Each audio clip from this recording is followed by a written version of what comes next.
Bonjour tout le monde, c'est Max et aujourd'hui je vous retrouve pour une nouvelle vidéo à l'approche des fêtes d'Halloween et quand je dis à l'approche c'est vraiment genre demain donc je m'y prends peut-être un peu tard pour faire cette vidéo maintenant que j'y pense mais vous le savez, un nouveau confinement a été annoncé en France, du coup je me dis qu'Halloween va pouvoir s'étaler sur une semaine ou deux et que tous les films que je vais vous conseiller, vous ne serez pas obligé de les regarder demain mais vous pourrez prendre le temps de les regarder tout au long du confinement.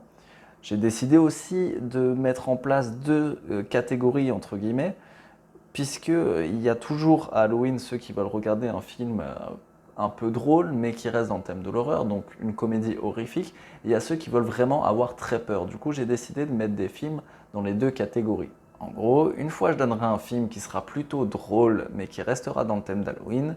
Et l'autre fois, je donnerai un film qui fait vraiment peur, un film qui est fait pour que lorsque l'on éteigne sa télé, on se dise merde, je viens de regarder quelque chose qui me fait quand même vachement flipper. Je préciserai à chaque film si jamais ils sont disponibles sur des plateformes de streaming comme Netflix, Amazon ou encore Starzplay qui est un peu associé entre guillemets à Amazon Prime Video puisque lorsque vous êtes sur Amazon Prime Video, vous pouvez vous abonner à Starplace. C'est 14 jours gratuits, donc vous vous abonnez puis vous résiliez directement l'abonnement et vous aurez jusqu'à, je crois, mi-novembre, un truc comme ça. Bref, on va commencer sans plus tarder et on va commencer directement avec l'une des sagas les plus drôles dans le thème de la parodie horrifique, bien entendu nommée Scary Movie. Alors, aucun des Scary Movie n'est disponible sur Netflix ou Amazon, si ce n'est le 5, mais je ne vous conseille vraiment pas de le regarder. Alors, je ne sais plus si c'est le 5 ou le 4 d'ailleurs, mais en tout cas, je vous conseille vraiment pas de le regarder dans tous les cas. Il est pas bon du tout, mais si vous réussissez à choper Scary Movie 1, 2 et 3, la trilogie, qui est vraiment drôle, je vous conseille, parce que vous allez passer un bon moment. Ça parodie du film d'horreur dans tous les sens. Mention spéciale bien sûr pour Scary Movie 2 qui est clairement au-dessus, qui est à crever de rire. Alors c'est un humour très puéril, hein, très adolescent, mais ça peut correspondre quand même à pas mal de personnes. Alors Scary Movie, pour en gros dire de quoi ça parle, c'est un peu compliqué parce que c'est vraiment un film qui va dépendre déjà duquel vous regardez, mais aussi des films d'horreur qu'ils ont décidé de parodier. Et si on peut, entre guillemets, le résumer, ce serait une compilation de parodies de films d'horreur. Par exemple, dans Scary Movie 1, on va avoir une parodie de Scream. Dans Scary Movie 2, on va avoir une parodie de L'Exorciste, une parodie de ça, une parodie de plein de trucs. Donc, Scary Movie, c'est vraiment drôle, mais voilà, ça fait pas peur, hein. Comme je l'ai dit, les films qui seront dans la catégorie drôle mais thème Halloween, bah, ils font pas peur du tout, hein, pour le coup. On enchaîne avec un film qui, pour le coup, est beaucoup plus effrayant. Il s'agit d'Hérédité, et bien qu'il commence à se faire connaître du grand public, malheureusement, bah, il ne l'est pas encore assez. Il est sorti il y a trop peu de temps pour qu'il se situe sur les plateformes de streaming, mais vous pouvez le louer en VOD ou le trouver assez facilement. Et Hérédité, c'est quand même un film d'horreur excellent. En gros, si je devais donner un synopsis rapide du film, bah, c'est la vieille dame de la famille qui passe l'arme à gauche.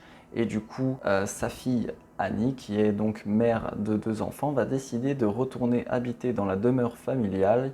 Seulement, tout ne va pas se passer comme prévu, bien sûr. Il va y avoir des phénomènes paranormaux qui vont les pousser à se douter d'une présence autre que la leur. Et ce film, il est vraiment différent des autres films d'horreur classiques qu'on a eu ces dernières années, qui vont pousser sur le screamer et qui vont pousser sur ce thème un petit peu waouh, c'est dans la maison, il y a des fantômes partout. Non, là, on est vraiment dans un film qui essaye d'instaurer une ambiance. Et dans la globalité des films que j'ai choisis qui font vraiment peur, c'est des films que j'ai choisis qui décident d'instaurer une ambiance plutôt que de vous mettre des screamers partout. Parce que si vous avez décidé d'avoir peur, c'est pas pour avoir peur pendant 2 heures de film. C'est que lorsque vous terminiez ce film, vous vous demandiez s'il n'y a pas quelqu'un chez vous. Vous demandez si vraiment euh, la présence paranormale n'existe pas. Parce que vraiment, Hérédité est un film qui vous met mal bien après son visionnage. Déjà pendant, mais aussi bien après. Et c'est ça que j'aime chez Ari Aster, c'est que Pour l'instant, il a fait 2 films d'horreur qui, à mon goût, sont excellents et qui vous mettent vraiment dans le mal jusqu'au bout. Alors je vous conseille vraiment de regarder Hérédité. Après avoir regardé Hérédité, vous aurez sans doute besoin de passer à autre chose, d'être un peu plus dans l'ambiance humoristique. Je vous conseille bien sûr de regarder Bienvenue à Zombieland. Ça tombe bien, il est disponible sur Starzplay et en plus de ça, il est quand même assez connu. Il y a très peu de chances que vous ne l'ayez pas vu, mais si vous ne l'avez pas vu, c'est vraiment un film à voir parce que c'est juste une parodie plus ou moins horrifique. On ne peut pas vraiment dire que c'est une parodie non plus, on ne peut pas dire que c'est une comédie horrifique, mais ça se situe dans un monde post-apocalyptique. On va y suivre un jeune, vraiment très jeune homme, presque adolescent, qui se retrouve tout seul et qui va devoir mettre en place des règles de sécurité afin de survivre, car il n'est pas du tout habitué à survivre dans la réalité et encore moins quand il s'agit de zombies. Et donc le foutre dans ce monde-là post-apocalyptique complètement déjanté et lui faire rencontrer les personnages qu'il va rencontrer, ça va donner des situations vraiment extrêmement drôles. Et Bienvenue à Zombieland, c'est vraiment le genre de film qu'on regarde quand on se sent pas bien, quand on est un peu triste et qu'on a envie d'un coup de se prendre une grosse barre de rire parce que c'est un feel-good movie mais dans un monde post-apocalyptique, dans l'ambiance un peu Halloween. Et ça fait du bien en général dans cette période où il commence à faire un peu froid, qu'on n'a qu'une seule envie, c'est de se foutre sous plaid. Franchement, je vous conseille de regarder Zombieland après ou avant un film d'horreur, comme vous voulez, mais ça va vous faire marrer. Un autre film de zombies qui cette fois vous fera un peu moins marrer, il s'agit de Dernier Train pour Busan. Alors vous commencez sans doute à bien le connaître, puisque plusieurs vidéastes en ont parlé dans leur dernière vidéo justement sur le thème d'Halloween. Mais ça reste un film qui est trop peu connu. C'est un film qui est sud-coréen. Bon, pour donner un synopsis rapide, ça raconte l'histoire d'un virus qui circule en Corée du Sud et qui a décrété l'état d'urgence dans la plupart des villes. Il y a donc un train en direction de Busan, la seule ville où le virus ne s'est pas encore propagé et la seule ville donc où les personnes peuvent se trouver en sécurité. Alors on a donc plusieurs personnes qui vont décider de prendre ce train.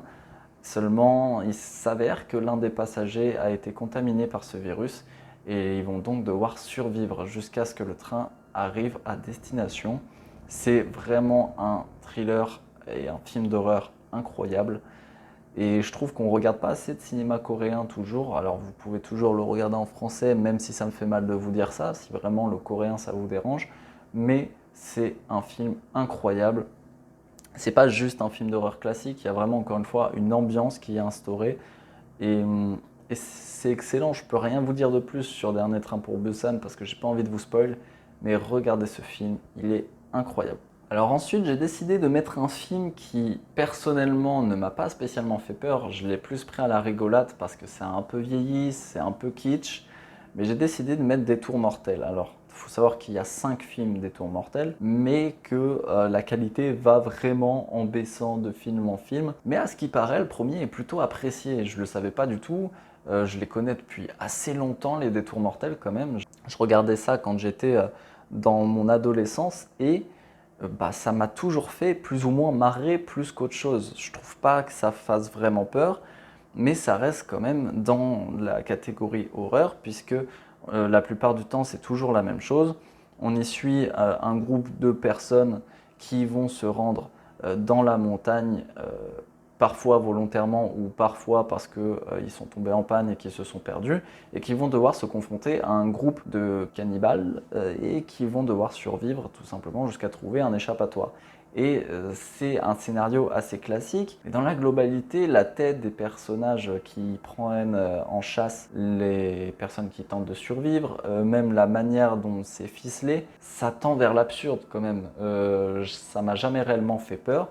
Donc j'aurais tendance à dire, ceux qui ont peur facilement, considérez-le comme un film d'horreur classique. Ceux qui, comme moi, n'ont pas vraiment peur du gore et prennent plutôt ça à la rigolade, comme les sauts, les choses comme ça. Alors dans ce cas-là, Des Tours Mortels, ça sera un film que vous pouvez considérer comme ça fait rire. Mais c'est dans la catégorie horrifique. Et c'est disponible sur Starzplay. Bon, pour celui-ci, il n'y a pas de doute, ça fait flipper. Que vous soyez sensible à l'horreur ou pas, vous allez vraiment vous chier dessus. Je vous ai parlé de son petit frère tout à l'heure.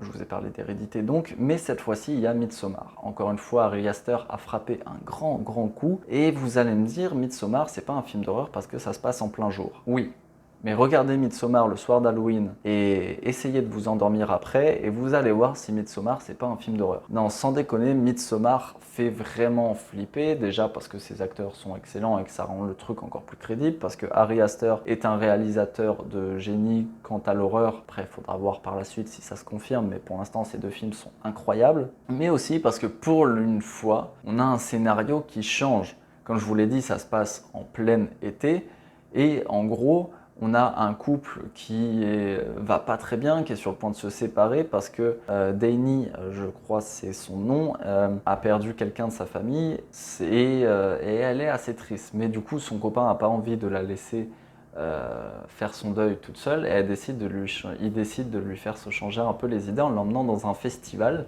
Et ce festival n'a lieu qu'une fois tous les 90 ans et dans un village en Suède un peu paumé. Vous commencez à voir le truc, ça va totalement partir en couille et on va se retrouver en face d'un truc qui sera plus sectuaire qu'autre chose. Et ça se passe encore une fois en plein jour, mais c'est exceptionnel. Vous allez vous chier dessus, il n'y a pas d'autre mot. Les acteurs sont exceptionnels. Et le scénario, encore une fois, je le répète, tout le temps original, malheureusement pas disponible sur les plateformes de streaming. Et c'est normal parce que le film est peut-être un peu trop récent, mais vous pouvez le louer ou le trouver, démerdez-vous. Regardez Midsommar, franchement, c'est incroyable. Alors celui-ci, c'est un classique, mais c'est assez particulier parce que c'est un classique qu'assez peu de personnes ont vu. Il est disponible sur Amazon Prime Video pour sûr. En gros, si je devais donner un synopsis rapide, encore une fois, ça raconte l'histoire de Sean, un gars de 30 ans qui concrètement fait pas grand chose dans sa vie, si ce n'est se bourrer la gueule au pub avec ses colocs et trash talk sa meuf. Bref, il lui fait plein de promesses lui disant que les choses ça va s'arranger, mais sa copine ne le croit pas et en gros elle en a marre, elle le quitte. Sean est décidé à la récupérer parce qu'il se rend compte qu'il la kiffe. Seul petit problème, il y a des zombies qui déferlent sur Londres. Donc ça va un petit peu compliquer la tâche. Mais lui, il s'en bat les couilles, il veut récupérer sa copine et ça va donner vraiment des scènes, mais c'est beaucoup trop drôle. Shaun of the Dead est beaucoup trop drôle, faut le regarder, c'est peut-être un peu vieux, franchement. Moi personnellement je trouve pas, mais pour certains ça peut paraître un peu vieux, 2004. Mais l'humour d'Edgar Wright, bon c'est un humour britannique donc faut le prendre quoi. Mais c'est incroyable. En plus dans cette période où on peut pas sortir, le fait de voir un film qui se passe les 3/4 du temps à l'extérieur, ça fait quand même du bien. Donc je vous conseille grandement Shaun of the Dead, c'est dispo sur Amazon Prime Video. Faites-vous plaisir, c'est marrant. Les personnages sont trop drôles. Bref, regardez Shaun of the Dead. Ensuite, on passe sur un film d'horreur qui, pour le coup, est beaucoup plus connu, donc je vais passer très rapidement dessus. Il s'agit de Get Out. Il a été rajouté assez récemment sur Netflix, donc je vais juste vous faire un synopsis rapide et vous dire que vous devez le regarder parce que c'est un film qui a changé beaucoup de choses dans l'horreur, mais faut savoir que quand même, Get Out n'est pas le film à regarder de toute la liste parce qu'il est assez connu. C'est pas le film qui a le plus besoin de visibilité, je trouve. Après, ça reste un excellent film d'horreur, donc si vous ne l'avez pas vu, regardez-le. Hein. Qu'il soit connu ou pas, ça ne doit pas vous influencer. Enfin bref, étant donné que Get Out est très compliqué à résumer, j'ai décidé de vous lire le synopsis de Allociné. Donc merci Allociné pour ce résumé. Et en gros, on va avoir Chris et Rose qui sont ensemble et qui ne sont pas de la même couleur de peau. Chris étant noir et Rose étant blanche.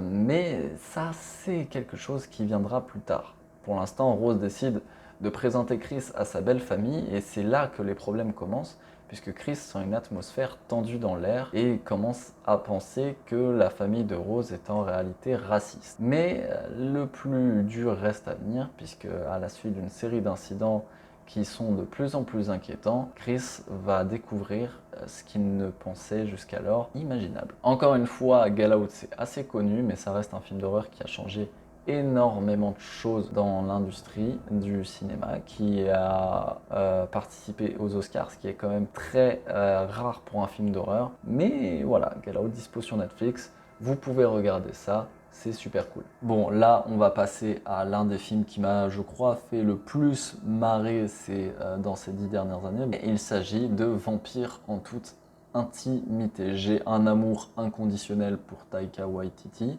Et c'est la plupart du temps des films qui te foutent de bonne humeur et qui mélangent aussi un petit peu de drame à l'intérieur. Mais là, pour le coup, pas du tout. On est dans une grande comédie qui vraiment va pas chercher à vous faire peur du tout, mais à vous faire marrer. Et comme vous vous en doutez, c'est plus ou moins inscrit dans le titre. On va être dans une espèce de faux documentaire où on va suivre la vie alors je ne sais plus combien de vampires, mais un grand nombre de vampires qui sont en colocation et qui vont se poser plus ou moins des questions existentielles sur la vie, mais plutôt sur les êtres humains. Est-ce que c'est possible de ne pas rabaisser ces humains? Est-ce que c'est possible de ne pas les bouffer, mais de les considérer plutôt comme des amis? Plein de questions, mais vraiment très cons, mais qui font que ce film, il tourne autour de ça, de cet humour, de comment est-ce que les vampires peuvent s'adapter au monde d'aujourd'hui, et alors qu'ils ont traversé plein de siècles. Et voilà, c'est beaucoup trop drôle. Malheureusement, c'est pas disponible sur aucune plateforme de streaming, mais je pense que vu que c'est assez récent, vous pouvez le trouver facilement. Vraiment, Vampire en toute intimité, c'est super drôle, c'est incroyable. Si vous êtes en coloc et que vous êtes confiné avec vos colocs, je vous conseille de le regarder. Si vous êtes tout seul, regardez-le, ça va vous mettre de bonne humeur. Bref, vous pouvez le regarder dans toutes les circonstances possibles. Ça reste sur le thème d'Halloween parce que c'est des vampires, parce que ça se passe dans un manoir et plein de trucs comme ça. Mais c'est vraiment pour le coup le film qui vous fera rire, pas du qui vous fera peur. Alors là, on est dans un film qui ne divise pas sur le fait que ce soit un chef-d'œuvre, mais qui divise plus sur l'aspect horrifique. La plupart des gens trouvent qu'il fait plus peur, que c'est de l'horreur qui ne fonctionne plus de nos jours. Faut dire que c'est assez dur de les contredire, tant parfois Shining peut paraître un peu absurde. Mais c'est ce film-là que je vous conseille, Shining. Il est de retour sur Netflix depuis peu, donc vous pouvez le regarder. C'est un film qui, oui, qui est assez long, qui est assez vieux aussi, donc qui prend son temps, mais ça reste aujourd'hui un classique. Il y a des acteurs qui sont exceptionnels, le regardez pas en français parce que si vous trouvez qu'il ne fait pas peur lorsque vous le regardez en VO, si vous le regardez en français, vous allez rigoler, mais vraiment. Alors je vous conseille plutôt de le regarder en VO. Et franchement, c'est un film qui est à voir. C'est comme ça, c'est Shining. Je ne pouvais pas ne pas le mettre dans ma liste. Vous le regardez, vous le regardez pas. Vous faites ce que vous voulez. Plus, mais Shining, c'est un film qui est bourré de suspense encore aujourd'hui. C'est un film qui est super bien réalisé encore aujourd'hui et qui donne lieu à des scènes cultes. Donc si c'est pas pour avoir peur, regardez-le au moins pour ça. Ensuite, je vous conseille Ne coupez pas.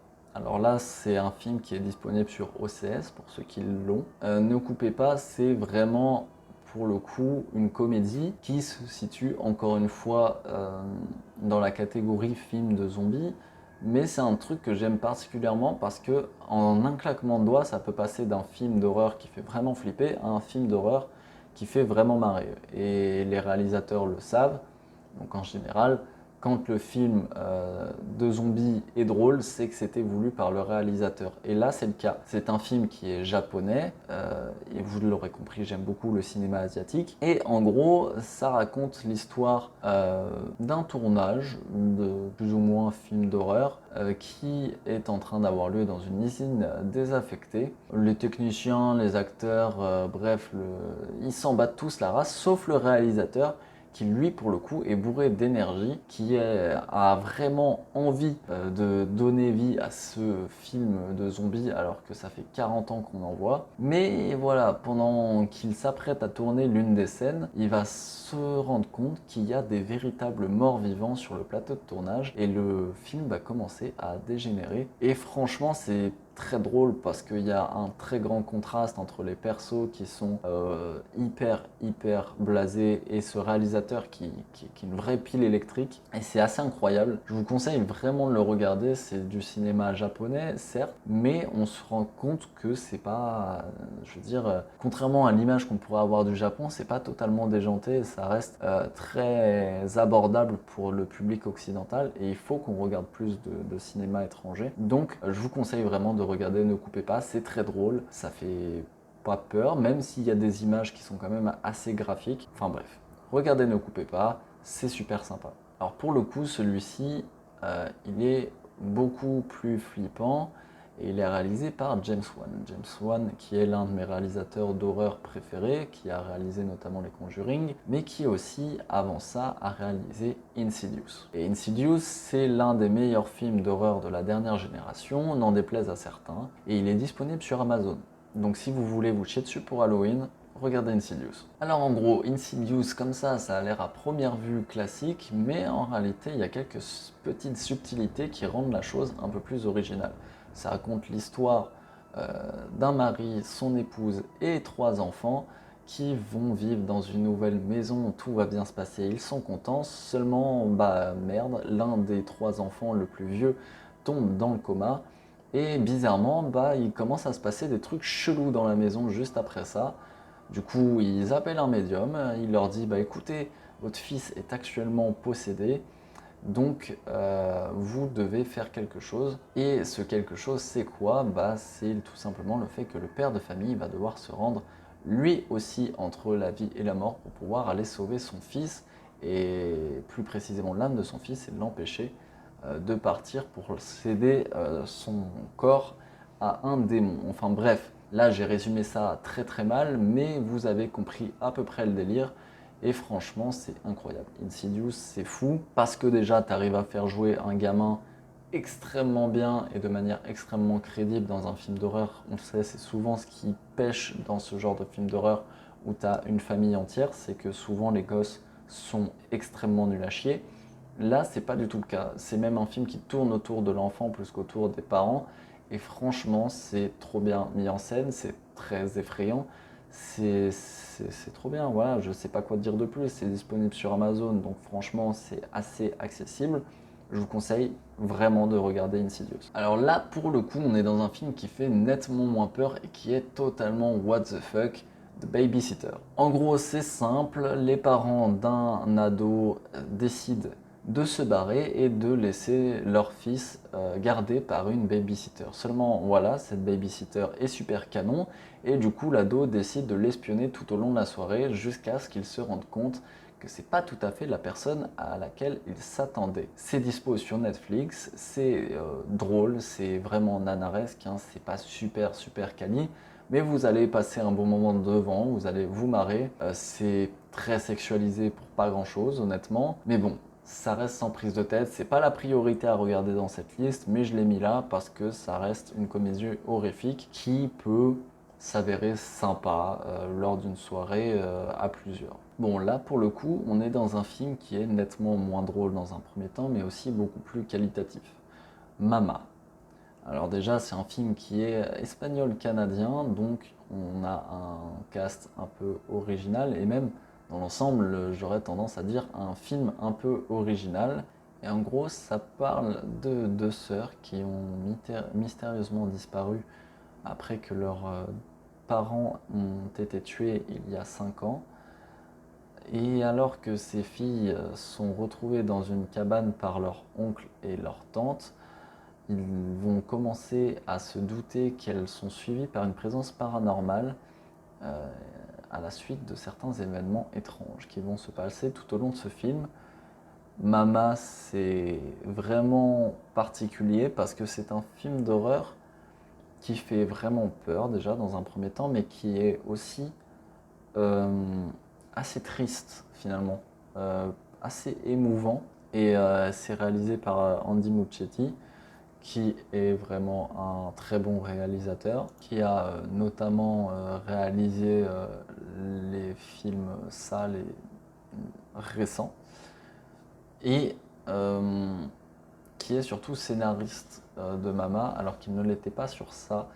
Et je trouve que Mama est vraiment son meilleur film.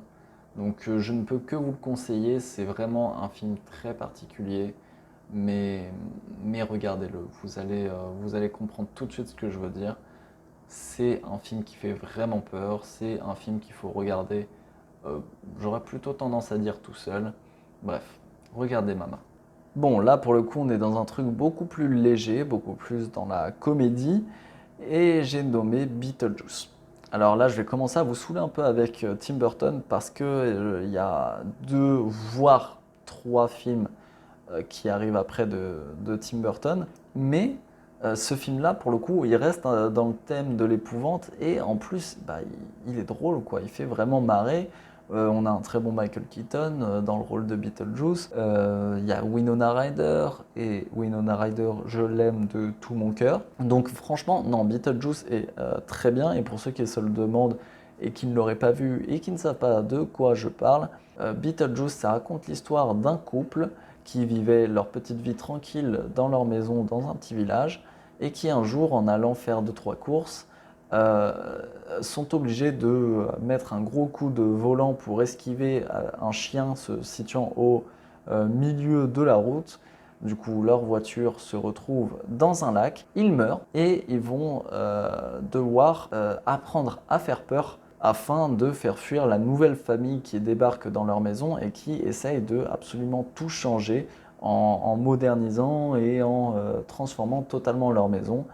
Le couple va décider de la reprendre. C'est vraiment un film qui est basé sur l'humour et à la fois il y a un petit peu de drame dans le personnage de Winona Ryder. On sent qu'elle est incomprise, on sent que c'est une adolescente qui est moquée par ses parents, qui n'est pas vraiment entre guillemets aimée. Et donc, je vous spoil pas, mais on va avoir une sorte de choix de la part de cette jeune fille qui va, entre guillemets, se choisir des nouveaux parents. Et ce film est vraiment, vraiment, vraiment drôle et à la fois un peu dramatique. C'est un bon film à regarder pour Halloween parce que, voilà, on est quand même dans du fantastique, entre guillemets. On est quand même dans un monde un peu horrifique. Donc je vous conseille Beetlejuice. Et là, on est sur un film qui est beaucoup moins drôle que Beetlejuice et qui est original. Et ça fait plaisir quand on soit encore capable de faire des films d'horreur un peu originaux. Il s'agit de Sans un bruit. Alors le synopsis de Sans un bruit, il est très très simple. On a une famille qui essaye de survivre à la menace de mystérieuses créatures qui attaquent lorsqu'elles entendent le moindre bruit. Tout simplement, on n'a pas trop de contexte de comment ça s'est passé, de d'où ça vient. C'est ça, on oppose directement ce film dans ce contexte-là. On suit une famille, la mère va découvrir plus tard un événement qui va faire que la survie dans ce monde va être encore plus compliquée, puisqu'ils font le moindre bruit, ils se font becter par une créature et ils y passent. Donc je le répète, ce film fait vraiment flipper parce qu'on a une tension, vraiment une ambiance. Alors on a 2-3 screamers, mais là c'est surtout l'ambiance. On est vraiment dans un suspense et dans un stress de il ne faut pas faire un seul bruit. Et ça, c'est un concept qui, je trouve, est incroyable et fonctionne très très bien en film d'horreur. Il fallait franchement le trouver. Le casting est très très bon. En plus de l'idée, tout simplement. Enfin bref, je vous conseille fortement de regarder Sans un bruit. C'est incroyable. Alors celui-ci, je vais passer très très rapidement dessus parce que tout le monde le connaît. Il s'agit de L'étrange Noël de Monsieur Jack. Alors quand je disais tout à l'heure qu'il y aurait plusieurs films de Tim Burton, j'avais dit 2 entre parenthèses 3. Et le entre parenthèses 3, c'est celui-ci parce que c'est une idée de Tim Burton, mais c'est pas lui qui l'a réalisé. Et du coup, voilà, on ne le considère pas vraiment comme un film de Tim Burton, mais quand même, on sent beaucoup son univers. Et pour ceux qui se demandent de quoi ça parle, eh ben, ça raconte l'histoire de Jack, le roi des citrouilles et le guide tout simplement de Halloweenville, qui se fait concrètement chier et qui, depuis des siècles, se lasse de préparer toujours la même fête, que chaque année toujours la même chose, et il a envie de changer. Et alors c'est là que ce film est intéressant, parce que c'est à la fois un film d'Halloween et un film de Noël, étant donné que Jack va décider de s'emparer de la fête de Noël, afin de changer un petit peu ses habitudes. Et encore une fois, je me répète, c'est là toute l'originalité de ce film, c'est qu'il est aussi bien regardable à Halloween qu'à Noël. C'est à peu près la même période de l'année, donc ça tombe bien, et c'est trop bien. Voilà, L'étrange Noël de Monsieur Jack, j'ai pas plus d'arguments que ça à donner. Vous connaissez probablement, c'était dispo sur Netflix avant, malheureusement c'est plus le cas, mais bon, je pense que c'est quand même très facilement trouvable. Je crois que c'est dispo sur Disney+, si je dis pas de conneries. Donc voilà, pour ceux qui ont Disney+, vous pouvez le revoir sur Disney+. Les musiques sont vraiment envoûtantes, les personnages ont un caractère très attachant et l'histoire, tout simplement l'histoire, l'ambiance, tout ça, ça donne un film qu'on peut regarder pour Halloween, qui fait pas peur, mais qui est un super bon film. Bon, pour le coup, celui-ci, il fait vraiment flipper. Il s'agit de Sinister. Alors Sinister, on est pour le coup dans un film assez classique, que ce soit dans sa mise en scène, même dans son scénario, mais qui, encore une fois, mise pas tant que ça sur les jumpscares et plus sur l'ambiance. Alors rapidement, de quoi ça parle? Il s'agit d'un homme qui s'appelle Ellison, qui est auteur de romans policiers, inspiré de faits réels. Et c'est là que l'histoire commence, puisqu'il décide de réécrire un livre et pour ça il veut s'adapter d'une histoire un peu particulière, à savoir l'histoire de toute une famille retrouvée pendue chez eux. Et pour ça il a la merveilleuse idée d'aménager dans cette même maison où la famille a été retrouvée pendue. Lorsqu'il visite la maison, il y découvre dans le grenier des bobines de 8 mm contenant les images du meurtre d'autres familles. Alors il se pose les questions, qui est-ce qui les a tués? Et pour ça il va tenter d'y répondre en menant sa propre enquête. Le truc c'est que voilà, le tueur de ces familles-là a jeté son dévolu sur la famille de cet auteur et décide de leur mener la vie dure. Et pour le coup, Sinister, c'est vraiment un film classique, mais c'est le meilleur des films classiques. Je ne sais pas trop comment dire ça pour vous le faire comprendre, mais parmi tous les films avec ce scénario-là, avec cette idée-là, Sinister est le meilleur. C'est pour ça que je l'ai mis, parce qu'il fallait en mettre un. C'est quand même des films qui sont appréciés de nos jours. Et en plus, il est disponible sur Amazon. Donc, regardez Sinister, il est franchement bien. Et voilà, il fait super peur. Bon, on se rapproche lentement de la fin. Et là, c'est un film assez funeste, assez triste dans sa globalité, mais qui reste dans cette ambiance d'Halloween. Il s'agit des Noces funèbres. Bon, Tim Burton, cette fois, ça trompe pas. Et pour le coup, ça raconte l'histoire d'un jeune homme qui est sur le point d'épouser sa petite copine, mais qui n'est pas spécialement heureux dans sa vie, qui a une vie assez triste. Et un jour, en se promenant, il va accidentellement accepter la demande en mariage d'une morte vivante et va donc se voir transporté dans le monde des morts. Seulement, même si ce monde des morts est en l'occurrence beaucoup plus joyeux et coloré que ne l'est la vie de ce jeune homme, il se rend compte qu'il aime véritablement la femme qu'il est censé épouser et il va tout faire pour s'évader de ce monde des morts. Et franchement, c'est un film qui est super, à la fois en fait super triste et à la fois quand même assez tout public et assez drôle. Je sais pas, mais en tout cas, le monde des morts est pas dans l'idée de ce qu'on pourrait avoir de ce monde-là. Il est beaucoup plus joyeux, beaucoup plus coloré. On est sur un film qui est quand même assez court, un film d'animation, mais aussi un film qui est sorti il y a un petit moment. Enfin bref, ce film-là, c'est le plus disponible parce qu'il est sur Netflix et sur Amazon. Je vous conseille de le regarder. C'est un film qui va pas spécialement vous mettre dans un bon mood, mais qui va pas vous effrayer. Donc là, on est plus quand même dans du drame. Enfin bref, regardez-le quand même, il est très bien, mais je ne sais pas si vous devriez le regarder le soir d'Halloween. Mais bon, de toute façon, on est confiné, donc vous avez tout le temps de le regarder. Et le dernier film de cette sélection, il s'agit de Ghostland. Alors là, pour le coup, un film pas du tout connu, ou en tout cas très peu, et qui est français-canadien. Et ça fait plaisir parce qu'on dit souvent que les Français ne savent pas réaliser, que les Canadiens ne savent pas réaliser. Bah pour le coup, ce film, regardez-le, il va vous mettre une sacrée claque, il fait vraiment flipper. Et ce film-là, bah, il est assez bien fait, je trouve, parce que déjà la personnalité des deux filles est assez différente et ça crée un contraste assez intéressant. Mais surtout, on est sur un film qui est français, quoi. Enfin, français canadien et pas vraiment français non plus, mais on reste sur un film qui n'est pas des États-Unis, qui n'est pas de la grosse industrie d'Hollywood. Et c'est pour ça qu'il n'est pas très connu, mais c'est vraiment un super film d'horreur. Il fait vraiment flipper. Honnêtement, au départ, quand on m'a dit regarde Ghostland, je me suis dit ouais, c'est un film français. Déjà, on m'a dit non, c'est pas que un film français. Et en plus, on m'a vraiment incité à le regarder et je regrette pas aujourd'hui de l'avoir vu. Il est vraiment super super cool et il me semble qu'il est dispo sur OCS. Donc voilà, pour ceux qui ont OCS, vous pouvez regarder Ghostland.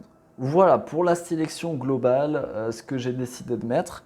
J'espère que vous les regarderez, que vous avez pu noter un petit peu des idées de films à regarder pour Halloween, des idées de soirée, faire une petite compile. Je peux aussi vous en donner quelques-uns comme ça à la va-vite, hein, notamment les films ça, que ce soit les vieux ou les récents qui restent sympas. Le film Grave qui est franco-belge, qui a une ambiance de dingue. Black Swan aussi, ambiance de dingue. Mars Attack, Piranha, La Cité de la Peur et Le Manoir qui eux sont plus dans l'humour. Enfin bref, il y en a plein. Je vous invite aussi à regarder sur les réseaux sociaux la liste des plateformes de streaming qui ont pour la plupart mis une petite liste spéciale Halloween, Disney+, Amazon, Netflix.